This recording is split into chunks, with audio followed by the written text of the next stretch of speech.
If your absolute goal is to change your life and become free, you want to feel this intense level of presence and excitement.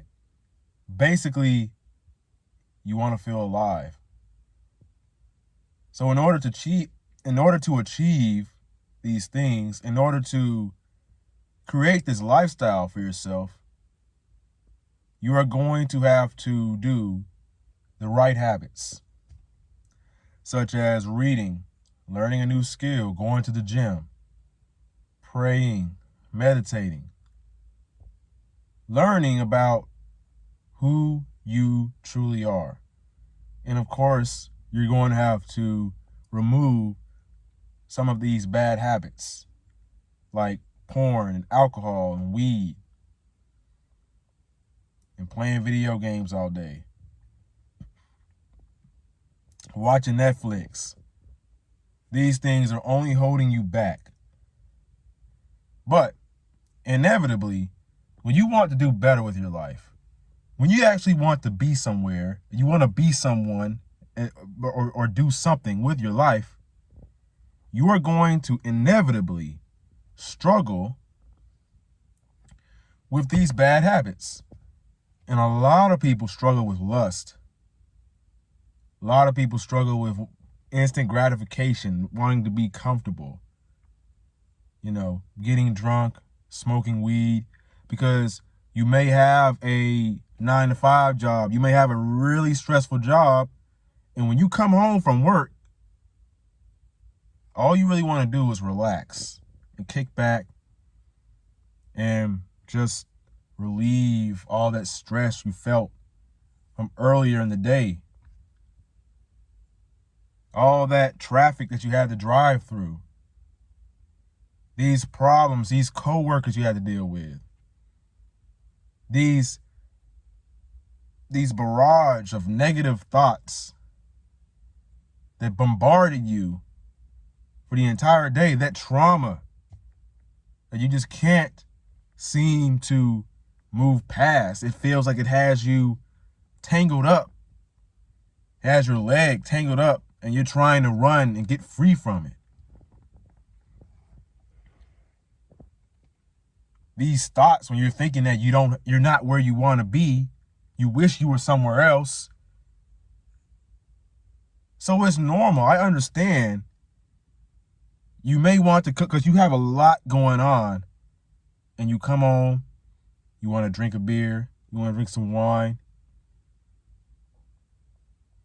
you want to watch a little bit of porn,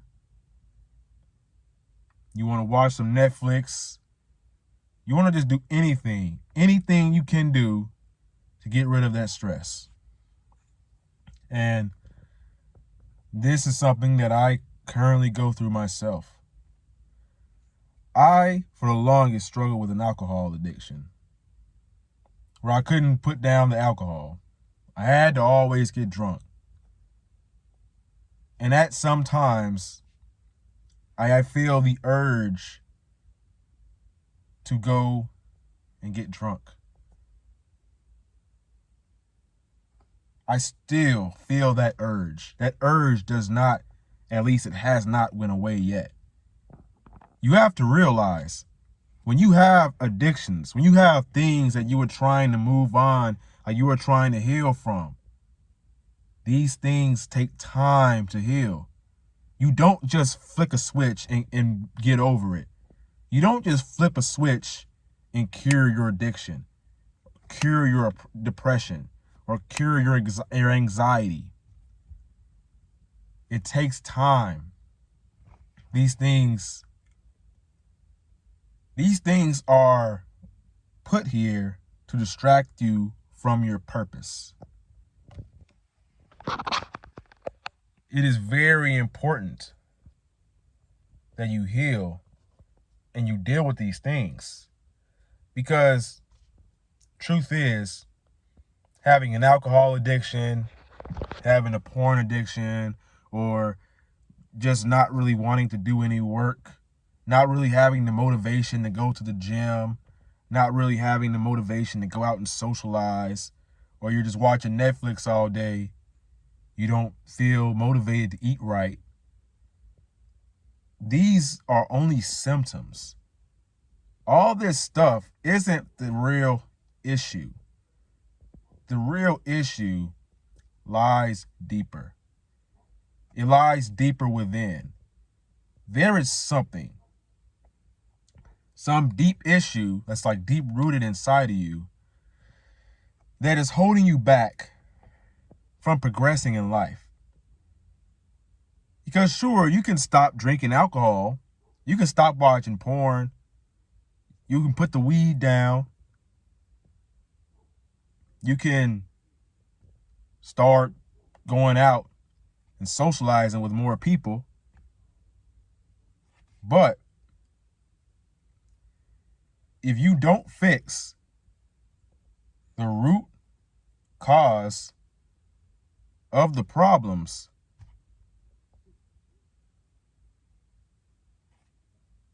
those issues are going to keep reoccurring. You're going to continue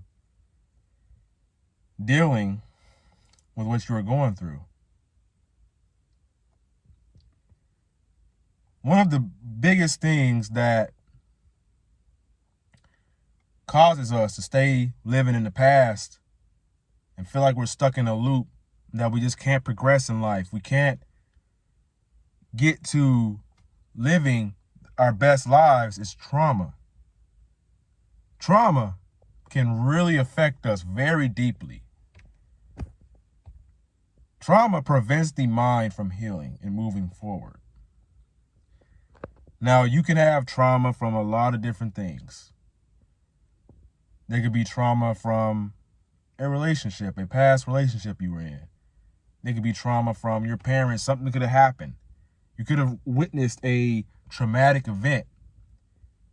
There's a lot of things, but you have to get down to the root of it and figure out what it is that is causing you to feel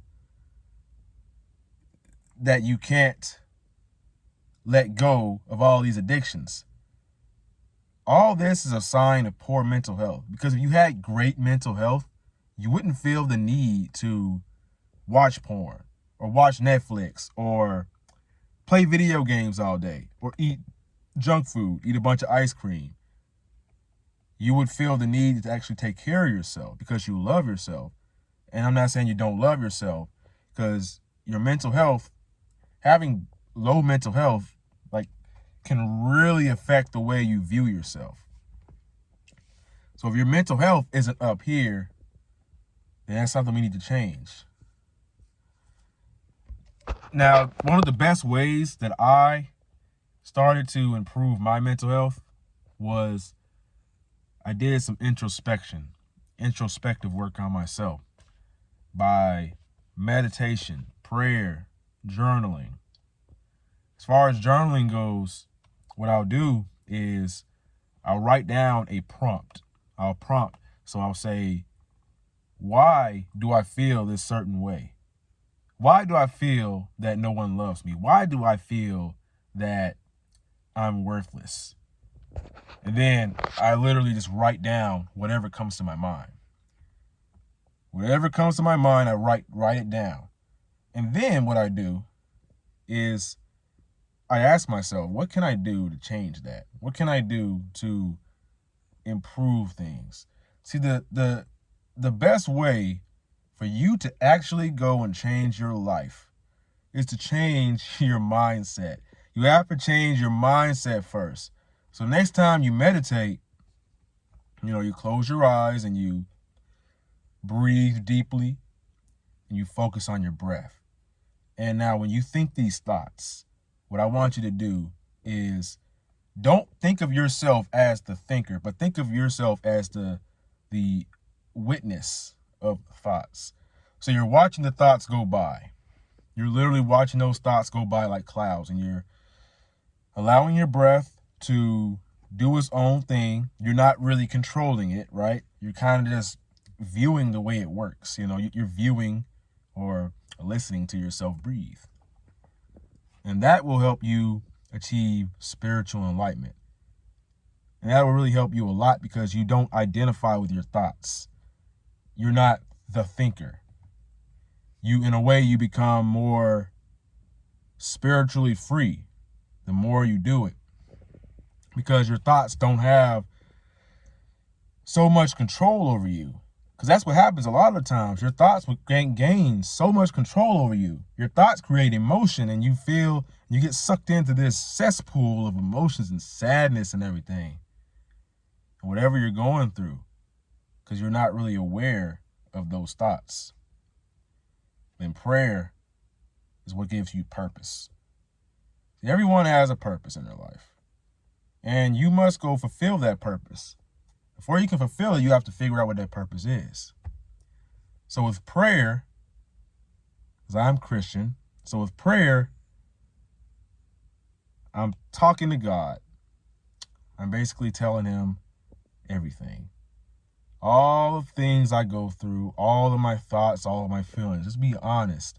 Tell him everything. Just be honest. He won't be upset with you or frustrated or annoyed, irritated. He's not going to say, oh, he keeps, here we go again. Like, he's not going to say that stuff.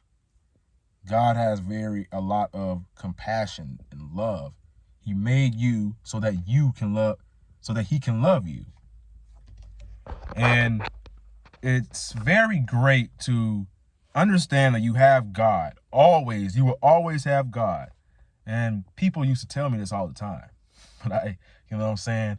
I kind of just turn the other way. But it's through pain that we learn things. It's through pain, because it took pain to bring me closer to him.